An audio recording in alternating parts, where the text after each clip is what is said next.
Mike of the Mike's Mods and Customs YouTube channel has completed the Silva challenge. As you may recall, this is the box of stuff that I sent to him, and here's what he did with it.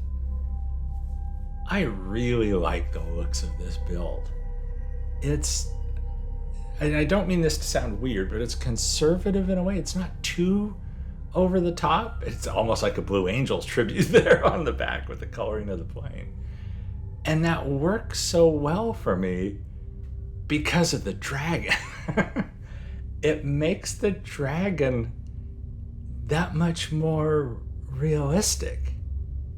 I don't know if you see what I'm seeing, if you see it the same way. I think this thing's really cool. You did a great job, Mike. Thanks for taking part in the challenge.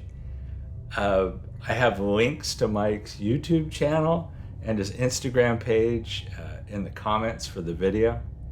Thanks everybody for watching these videos. Be sure and check out his channel and his Instagram page.